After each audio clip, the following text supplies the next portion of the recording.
everyone, my name is Leaf and welcome to my YouTube channel. And in today's video, I'll be taking a couple of my characters and turning them into 3D trading cards. I have done this on the channel once before and I found it super fun, so why not do it again? I will also be explaining my process in a little bit more detail in this video as a little tutorial for you guys in case you want to try this yourself. So without further ado, let's get drawing. Okay, for the characters that I will be drawing in this video, I decided to do Serene and the statue lady from some of my color palette challenges because Art Fight just ended and it seems like you guys really love these characters.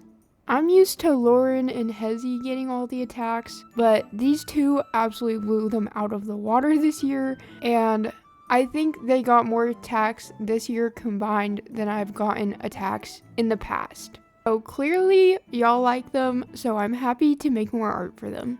When I make these trading cards, the first thing I like to do is sketch my idea on my computer. You can do this on paper, but I just find it a lot easier to sketch on my computer because I am mostly a digital artist. I do this because it's easier to make changes when I'm drawing on my computer than it is on paper, and it also allows me to draw the entire card as a whole and then trace individual pieces of the card onto paper later. I just use my tablet as like a light box and trace over it, but if you're doing this on paper, you can hold your paper of the full sketch up to a window and then trace the individual parts on a separate piece of paper. You can split your card into as many parts as you want. The more parts that you have, the more 3D your card is going to look, but sometimes splitting it into more pieces can be harder to color later, so I try to find the right balance between enough to make it still look 3D and not too many that it's tedious to color. But I'll talk more about my pieces in just a second. After you have your sketch done and traced, it is time to color them. And to color my trading cards, I'll be using the Arrtx 90 set alcohol markers. To be fully transparent, they did send me these markers, but they are not paying me to talk about them. So all of my thoughts and opinions on these markers will be my own in this video. I will have the links to them down in the description if you like them, but I'm not going to make any commission on those links, so only buy them if you like what you see. Here are all the colors swatched. This set does come with 90 colors and it has a pretty good range. The only color it really lacks is orange, but other than that, it had a pretty good variety of colors. I will be talking about my opinions of these markers throughout the video, but for now, let's actually get started working on our trading cards. Okay, here you can see the pieces I decided to go with. I usually like to keep most of the body as one piece because I find it a lot easier to shade and color the body when it's mostly put together, because it can be a little tricky knowing where to place shadows when the different pieces are separate. So I like to keep the body as one big piece. And then I have some of her armor in the foreground I split up into separate pieces as well, like her hip armor and her knee pad. They're pretty separate from the rest of her design, so it would be easy to cut them out and shade them and them still look correct. And I always like to cut out the arm that is closer to the camera or closer to you. That piece always makes the card look a lot more 3D if you decide to cut it out. And I left the hand connected on that arm, but usually I will separate the hands as well from the arms, like I did for the back arm. Of course, I also separated the rows. And for Serene, she has a lot of hair, so I also separated the back piece from her front bangs. I don't always separate out the hair, but for Serene, it's such a clear distinction from the front to the back, so that's a really simple piece to cut out as well. Alright, now that you know why I cut out the pieces that I did, I'm going to go more into my coloring process. On a side note, I hope this camera angle is okay. Even though it seems like I've done a million traditional art videos at this point, I still have no idea how to set up my camera to properly film my art because I'm one of those people who's always like crouched over my drawing and my hand is always like right on top of my markers. So top angles don't really work for me, but sometimes the side angle like this feels claustrophobic. So just let me know how you enjoy this camera angle, and also if you have any suggestions, if you know something that would work a little bit better. Anyway, I always find coloring with alcohol markers both really relaxing and also kind of scary because unlike a lot of other art supplies I like to use, alcohol markers can't really get covered up if you mess up. A lot of the times, if you go dark with a color, you can't really erase it because it's more of a permanent art supply. But I found a lot with these Arrtx brand alcohol markers. If you go over a darker color with a super light color, it will lift the pigment a little bit and lighten the color. And I use that a lot to my advantage. I know that's kind of a downside for some people. So if you don't really like the lifting effect, I don't think these markers are the best for you, but I personally really enjoy it because I'm used to painting, and obviously in painting you can cover up mistakes, darker paint with lighter paint, but you can't really do that with most markers. So I find it kind of nice, but if that's not something you're into, I understand. And on that note, because you can't really cover up darker ink with lighter ink, when I color with alcohol markers, I like to start with the lightest possible color and slowly make my way darker until I'm happy with the values and contrast. I think a really good example of that was on the scarf and the shorts. I just kept going back to make the darker wrinkles and folds darker, and I did that throughout the whole drawing. Especially with markers like this, sometimes the colors dry a little bit differently from how they come out at first. These Arrtx markers seem pretty accurate. Most of the colors that I put down didn't dry too different, but depending on the markers you're using at home, the colors dried versus applied can be super different. So I like to work on one area for a little bit and then switch over to a different area to kind of allow the ink to dry, and then if I need to make changes, I'll come back and make more changes. I have got to say the colors in this set were super nice. I found all the colors I was needing for these two characters, and I found the colors to be super saturated and vibrant, which I really like. I love my art being as colorful as possible. But the one thing is, like I mentioned when I was watching the colors, there is only one orange in this entire set. So if you're an orange person, then just know the set is not for you. There is no oranges. I've found that to be like a strange trend. I have several sets of alcohol markers at this point, and I don't know why, but they all seem to hate orange. I just never include enough of those. Even the 200 set of markers I have has like 3 oranges. It's mostly yellow. And I just don't know why. Like, orange isn't my favorite color either, but I think it deserves a little bit more respect. Okay, I'll stop talking about that now. If you don't know, Serene here has glass armor, and I already struggle rendering that on my computer, so I was trying to think of an easy way to make it look like glass with my alcohol markers, and what I ended up doing on some of the armor pieces is adding a little bit of the beige on the outside of the armor piece and blending that into the blue on the inside. If I could change one thing about the armor though, I wish I left some more like pure white shiny highlights,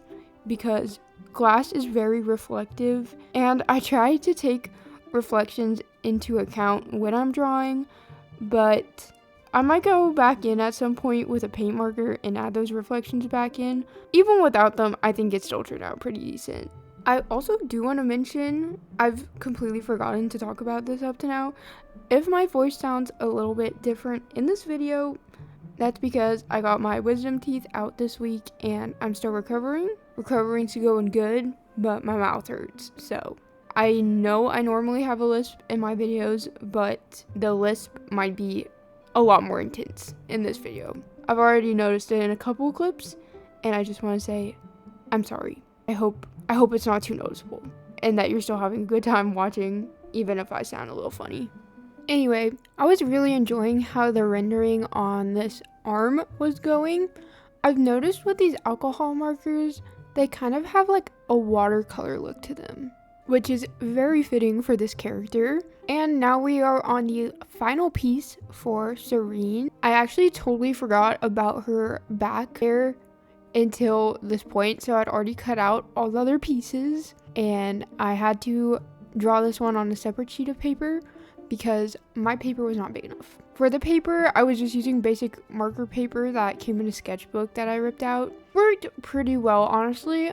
Although if you're working with these supplies on a desk you care about, I would put something under the paper because these markers do tend to bleed through. I have this craft mat on my desk that I do not mind getting messy, so that's what I'm coloring on top of. But when I first got alcohol markers, I did not know that they bled through the paper, and I ended up staining my kitchen counter, and that was not very good. So please put something under your markers. But after you finish coloring and cutting out all your pieces, it's time for the fun part, and honestly the hardest part, and that is lining up all of your pieces. I traced these pieces directly from my computer, but somehow they still didn't end up matching perfectly. Literally have no idea how that happened. But just mess around with your pieces till they line up correctly, and then you can just stick it onto a card back like I'm doing here. I like to just do a simple color in the background with a gold border, and I just think it looks so cute. And after I stick it all on, I end up trimming the bottom so that it's flush with the card. And here is how the finished card turned out. I really like it. The one thing that I kind of am not that pleased about is I think her head got a little bit smaller in the drawing than it was on my sketch, and so I feel like some of her proportions are a little bit off, but other than that, I think she looks amazing. So let's do our next card. And like I said earlier, our next character will be the statue lady, who I still don't have a name for. I feel bad because Serene has a name and she was created after, and this girl still doesn't have a name. So if you have any suggestions for what I should call her, feel free to leave that in the comments and I'll look through them, and if anything jumps out to me, I'll let y'all know. But for now, I'm just gonna call her the statue lady. I was having a very hard time sketching her pose. I had a pretty clear idea for how I wanted Serene to turn out, but with our statue lady here, I could not think of anything. And I don't know about you guys, but if I don't have the mental image of how I want my drawing to look in my head, then it's very hard for me to just come up with something on paper. So I was struggling a little bit, and my first sketch came out kind of ugly, but I think I managed to get it looking alright in the follow-up sketches. I think I did about 4 or 5 sketches for this card, and that is way over my usual. I usually just do 2 or 3, but I do like how it ended up. I just chose to have her sitting there with her hand pulling back some of her hair. I think she'd be the type to like play with her hair a lot, so I love drawing her messing with it. And then I have the other arm stretched out because I want there to be like water in the background, like she's sitting next to a fountain or something. Now, I was very happy with this pose once I got it more finalized. One thing I wasn't really considering when drawing this was how I was going to split it up, and that is a very important thing to keep in mind because I had to do some strange finagling later on to get these pieces to actually work. Here, you can see the pieces I decided to do. I broke her up into her main body with her hair, excluding the flower and the strand that was being held up by her hand. Because I had a strand being held up by her hand, I had to make that a separate piece so that it could go above the hand. And then I made her 2 arms separate pieces with the front of the sleeves connected to those. And then I split up the hands, and her knee was a separate piece. And I also made some pieces for the backs of her sleeves, like closer to her body to help the sleeves look more like they were going through 3D space.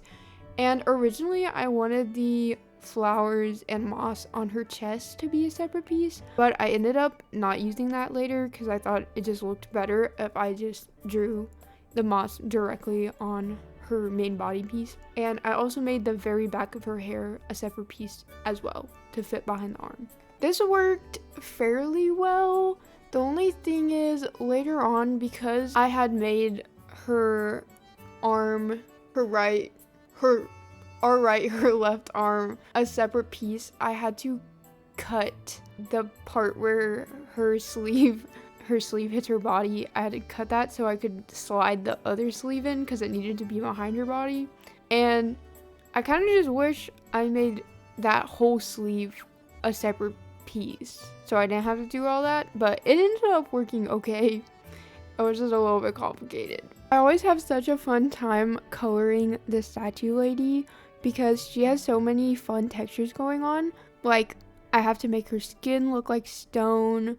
Her very flowy outfit I absolutely love drawing. There's just so many folds and wrinkles, and it's just so much fun to draw. And then all the moss in like her hair and all over her clothing.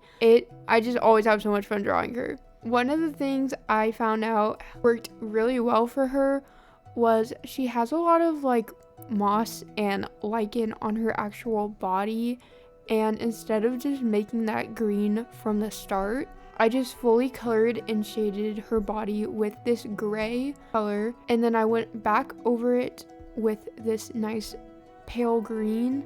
And because alcohol markers don't really make stuff lighter, they usually just make things darker, then the green was still able to retain the shading that I already had, and that was super cool. I also did that with like the patterns on her dress.